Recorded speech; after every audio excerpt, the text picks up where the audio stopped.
Good evening, classmates. Good evening, ma'am. Our study is about microchip in voltage regulation. What is a microchip? Microchip is a small electronic device that is printed on the surface of small wafer silicon that usually contains transistors, thousands of resistors, and other elements. It is a small semiconductor used to relay information through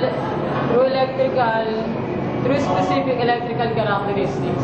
It is used in high-tech computing device, but in fact, it is more probably used in low-tech devices like televisions, radio, telephones, refrigerators, microwave, and electronic ovens.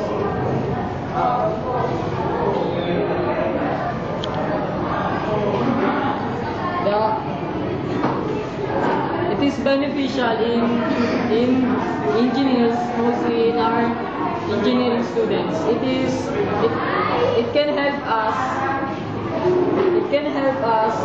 especially in making project of a voltage regulation because it provides low cost and few external components. Individuals benefit information about the use of microchip. They will benefit data that will serve as a stored knowledge among them.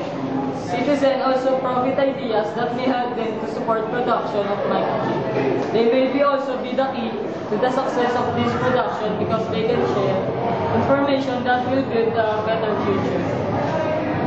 For me, I call this microchip as the brain of the circuit or the main part of the circuit because of its small size. Even in its small size, it is the most functional.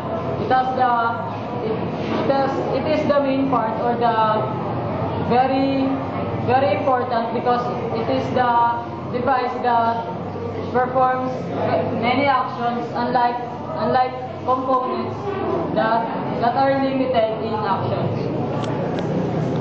Microchip is a small semiconductor component built with many electronic components such as thousands of transistors, capacitors, resistors, through specific characteristics. It is also called as an integrated circuit, usually placed in a surface of small silicon considered to be one of the most small electronic component yet functions a lot.